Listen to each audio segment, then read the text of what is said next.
Bueno, lo primero que se pregunta todo el mundo, ¿cuándo salen libres? ¿En qué momento? Bueno, en primer lugar, Aldo, por supuesto que estamos satisfechos.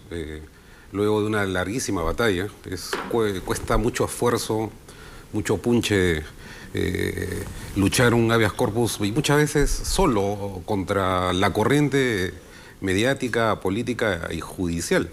Varias veces, te lo confieso, he tenido ganas de dejarlo.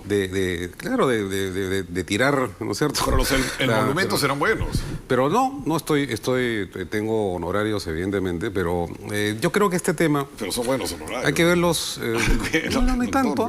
No, yo lo veo desde un punto de vista de defender, ¿no es cierto? De defender la legalidad y sobre todo de ser consecuentes con la inconstitucionalidad de este tipo de prisión preventiva que viene siendo aplicada por los jueces y fiscales en el país. Si uno lee la sentencia del Tribunal Constitucional, son casi 50 páginas. Debo yo recomendarla... Todo 90 y tantos. Debo ser recomendario a la comunidad jurídica del país, la lectura, porque no solamente es una lectura, una redacción muy pulcra, desde el punto de vista de la redacción, se han esforzado, ¿sí? Y eso es muy bueno para el debate jurídico.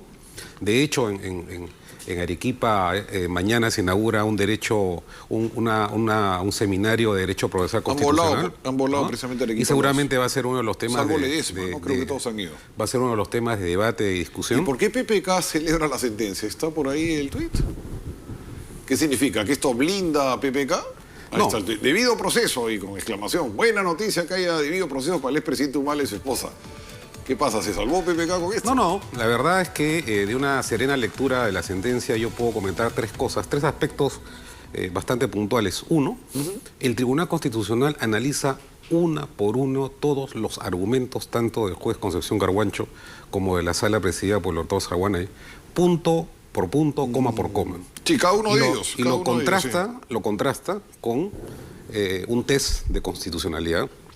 Y en la mayoría de este análisis llega a la conclusión, la mayoría del Tribunal Constitucional, de que se han perjudicado varios elementos muy importantes. Por ejemplo, en su momento no valoraron de igual manera y con igual, equilibrio las pruebas ofrecidas por la defensa, sino que sobrepusieron por encima de estas pruebas todo el sustento probatorio del Ministerio Público. El Tribunal Constitucional dice que las armas tienen que ser iguales para la defensa y para el Ministerio Público.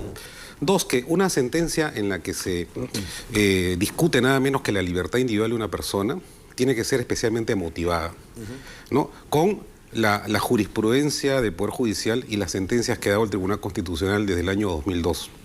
Tres, que la línea que cruza transversalmente todo este caso es el derecho constitucional a la presunción de inocencia, ¿no? Y sobre la base de ese argumento, el Tribunal Constitucional vuelve a recordar, porque lo he hecho varias veces atrás, que la prisión preventiva no debe ser punitiva, que es una regla, es una excepción a la regla, que debe ser la última ratio, que no debe ser una condena adelantada, ¿no? Y entonces fija uno una serie de parámetros para la aplicación adecuada de la prisión preventiva, respetando los derechos fundamentales de los procesados, ¿no? Antes de entrar en el tema jurídico, que también he estado revisando, algunas cosas así, digamos, más mundanas. ¿Cuándo salen? A ver, el trámite es a veces engorroso. Sí, un habeas corpus se interpone ante un juez penal de primera instancia. Luego pasa ante una sala penal que lo revisa y si es que no lo estima, o sea, no lo declara fundado, los, demandantes, en este caso el que demandó fui yo, interpusimos un recurso de agravio y sube al Tribunal Constitucional. Perfecto. El regreso es la misma ruta. Tribunal Constitucional, la tercera sala penal para reos libres. ¿La Zaguana? Y luego, acá no interviene la sala de Zaguanay, sino la sala que vio el habeas corpus, que es la tercera sala penal para reos libres, es otra sala. Otra sala. Y esta sala deriva a su vez el expediente La deriva, no la toca, porque quien ejecuta, quien ordena la liberación y oficia al INPE es el juez que vio en primera instancia el habeas corpus, que en este caso es el 47º Juzgado Penal de Lima, a cargo de una jueza. Entonces es esta doctora la que tiene que oficiar al INPE con la sentencia del Tribunal Constitucional. ¿Plazos? Tratándose de la libertad individual de las personas de un habeas corpus, estimamos que esto no debe pasar de mañana. Hoy día se nos fue, yo estaba hablando hasta las 4 o 5 de la tarde en el Tribunal Constitucional, ya haciendo el trámite de abogado, ese administrativo, porque el expediente tiene que ir a mesa de partes del Tribunal Constitucional, luego, antes de ir al Poder Judicial, tiene que ser notificadas las partes, el Procurador Público del Poder Judicial y nosotros los abogados. En fin, y luego con los cargos de esa notificación recién se envía este trámite hacia el Poder Judicial. Creo que por tratarse de un proceso de la libertad, esto no, Ollanta y Nadine no deben estar un día más en la cárcel. Porque lo recibe la sala y la sala se lo tiene que dar a la jueza inmediatamente. Y la jueza dar la orden. Es más, invocamos, hacemos un llamado, esto seguro que va a ser así, al señor presidente de la Corte Suprema y al señor presidente de la Corte Superior, que ya me citó, voy a ir a verlo mañana para que esto sea expeditivo. Ellos no tienen que decir nada más que ejecutar. ¿Y el INPE? Bueno, el INPE... porque también tiene su papeleo. Es un papeleo en el INPE. Hoy he escuchado al presidente del INPE, lo felicito, de hecho que está esperando. Ellos tienen que esperar la notificación del juez para proceder, si no, no pueden proceder a la libertad. Y esperamos que todo esto se concluya el día de mañana, que es el plazo que nos hemos puesto nosotros. ¿Hasta qué horas tienen? El INPE cierra su mesa de partes a las 4:30, así que espérenos, por favor. Está contra reloj, porque tiene que ir a una sala, de ahí donde la jueza, de ahí donde el INPE, me imagino que el papeleo está en el INPE. Ahora, una de las cosas que se tienen que modificar es lo de este trámite, ¿no? No, sí, yo he conocido casos de gente que le ha tomado hasta una semana salir. Una sentencia del Tribunal Constitucional tiene que ser autoejecutiva, inmediatamente procederse con lo que ha dispuesto este tribunal, ¿no? Entonces tienen de mañana a las 4:30.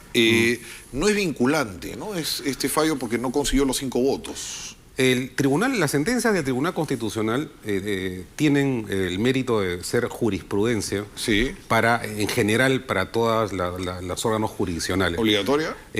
Cuando el Tribunal Constitucional determina algunos aspectos que tienen que ser vinculantes, tiene que tener una votación distinta. De 5, ¿no? De 5, luego se bajó a 4.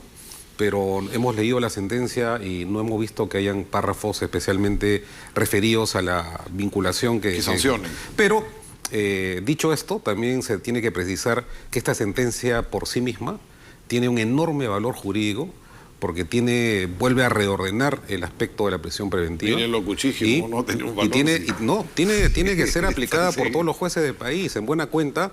Ha ingresado a un terreno gris, ¿no? Una zona gris que era la prisión preventiva que quedaba librada más o menos al buen saber y entender de los jueces fiscales. Pero al no fijar criterios vinculantes... No, en los procesos se tiene que aplicar. El Tribunal Constitucional, según la Constitución, es el máximo órgano de control. No, yo sé, dicta jurisprudencia, ¿no? Pero si no te dice esto es vinculante, esto tienes que obedecerlo tal cual, el juez ya tiene... Yo creo que esto va a sentar una decisión al interior de todos los procesos actualmente en curso, porque además hay otro factor, Aldo. Sí. En el entendido que no sea vinculante. ¿Ya? Si es que los juzgados aplican un tema distinto, pues los justiciales van a tener que ir a un habeas corpus. Y si llegan al Tribunal Constitucional van a tener que decir lo mismo que han dicho en este caso. Entonces, esa es parte la que hace vinculante a esta decisión del Tribunal Constitucional. Ahora otras preguntas de estas mundanas. ¿Cuál es la situación de ellos? ¿Ellos salen, tienen nuevas restricciones, no tienen restricciones, se van a su casa, tienen domiciliaria, no pueden salir del país? ¿Cuál es la situación de ellos una vez que...? Cuando interpusimos el habeas corpus, nosotros no solicitamos la libertad absoluta de ellos, sino lo que pedimos fue en ese momento, desde hace un año, que se queden con lo que tenían, la comparecencia con restricciones. Y lo que ha dicho el Tribunal Constitucional es que se quedan con comparecencia con restricciones.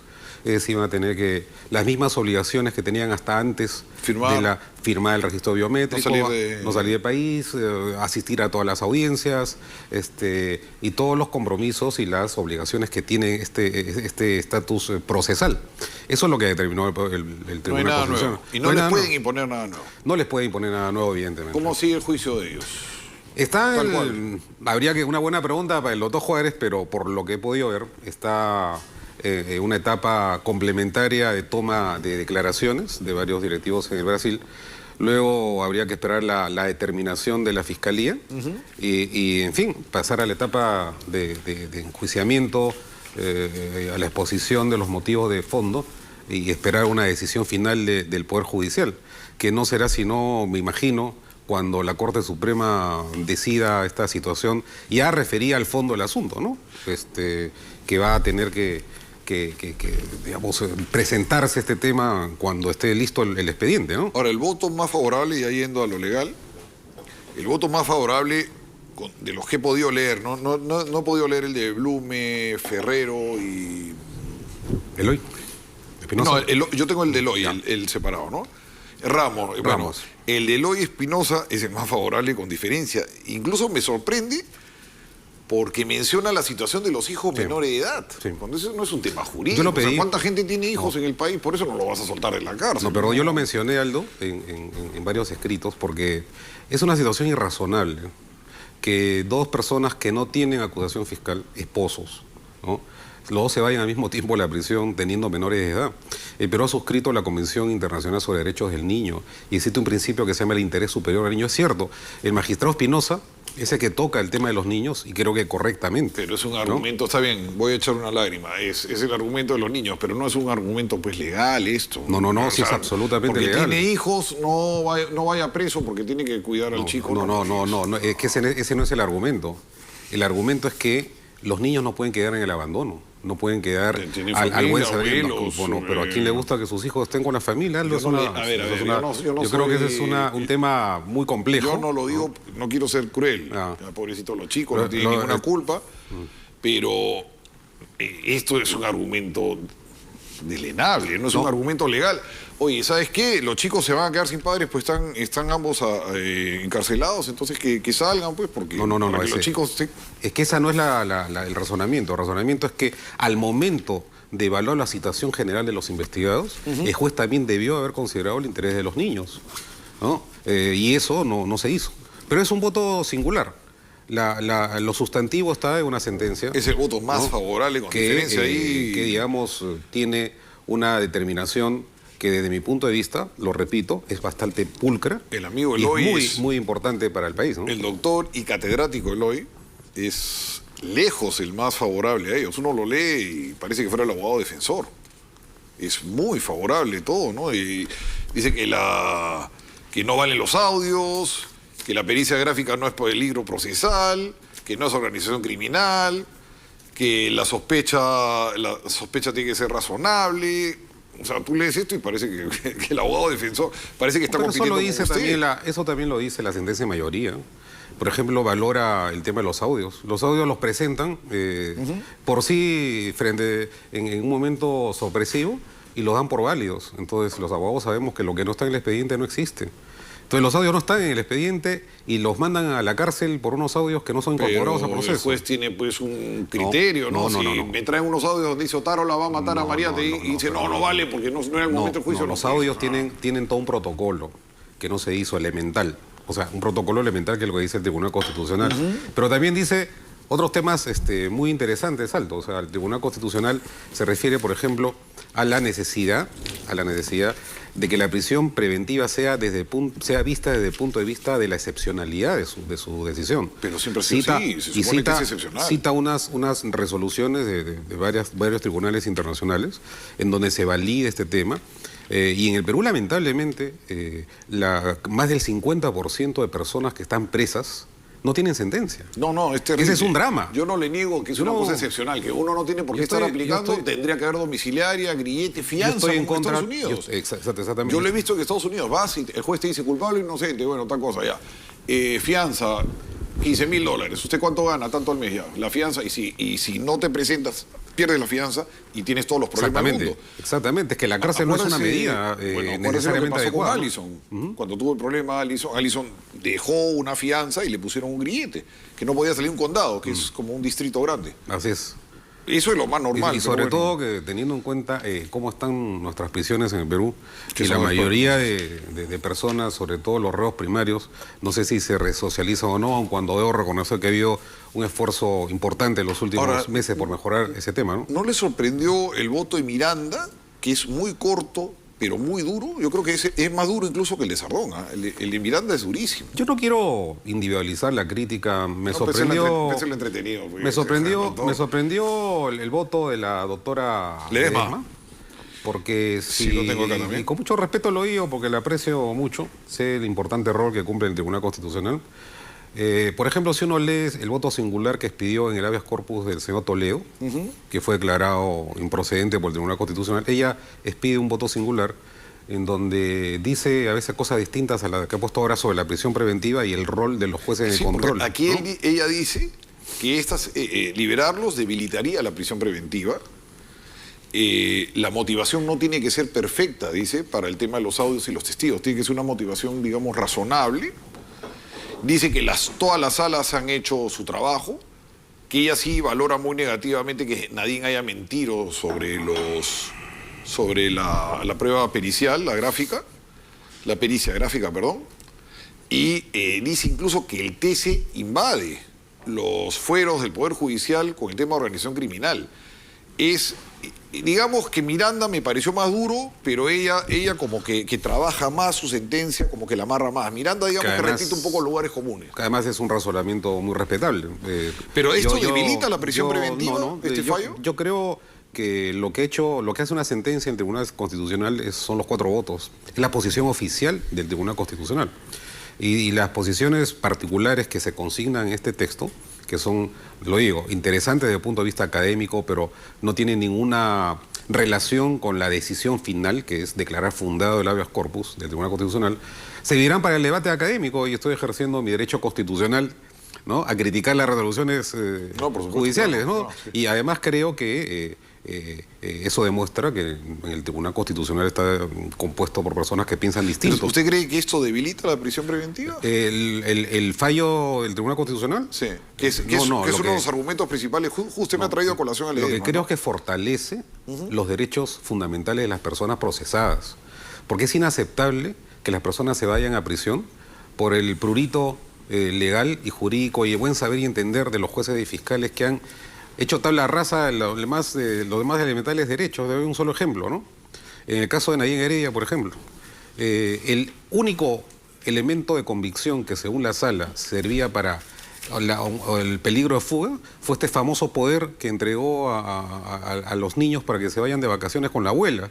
Entonces, ¿qué cosa significa eso? Que los niños no se podían mover del país. Pero y en el país usted está contando la mitad de la película. Si los niños tenían el poder para salir del país, se podían reunir con ella afuera. ¿Dónde afuera? Pero si ella había regresado. Pero podía salir. No. De o sea, manera. Qué raro que justo los niños viajan. Pues, ¿qué tiene? En esa lógica. Cualquiera para la oreja, ¿no? ¿Acaso los niños tienen una medida restrictiva, no pueden viajar? Pero moverse con la abuela.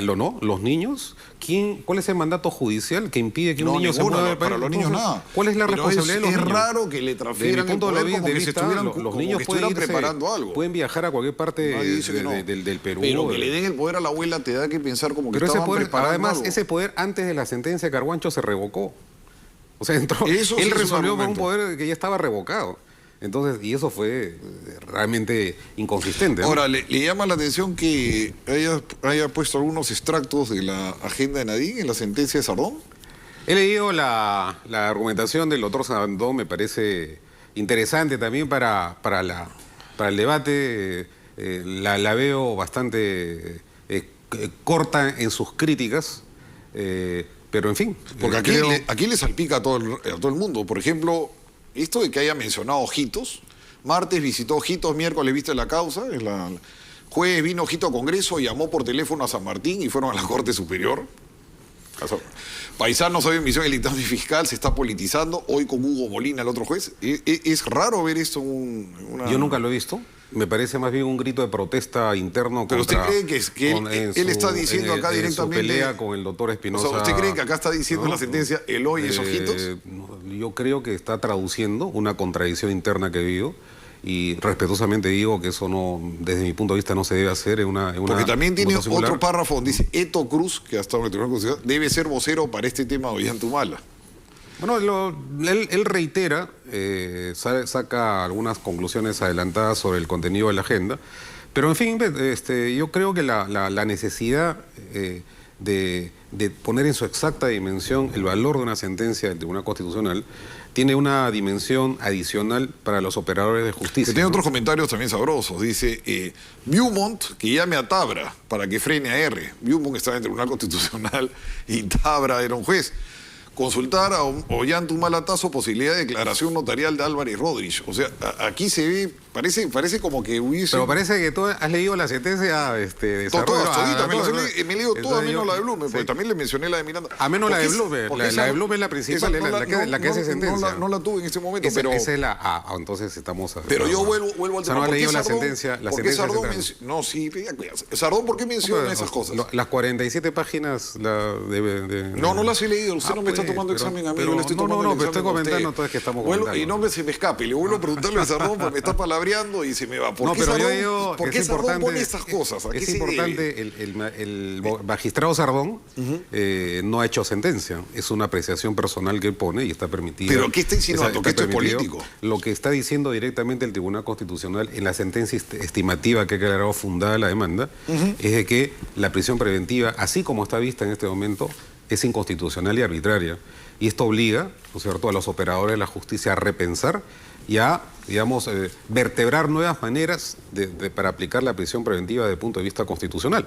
Ha constitucionalizado la prisión preventiva y ha, yo creo, trabajado una doctrina que desde el punto de vista del derecho constitucional peruano va a ser muy positiva para todos los justiciables. Aldo, tiene un valor jurídico y de razonamiento legal muy importante esta sentencia. Yo no puedo sino reconocer el esfuerzo del Tribunal Constitucional con los votos inclusive singulares que has mencionado, porque así se construye un proceso de aproximaciones sucesivas para ir alimentando de la mejor manera nuestro derecho procesal constitucional, ¿no? Ahora, también hay que reconocer que lo hicieron rápido, porque esto pudo ser, pudieron discutir, prolongarlo, pedir una nueva redacción. Probablemente, ¿no? El habeas corpus es el proceso más rápido. Pero incluso en la República de hoy había la especulación que esto podía tomar.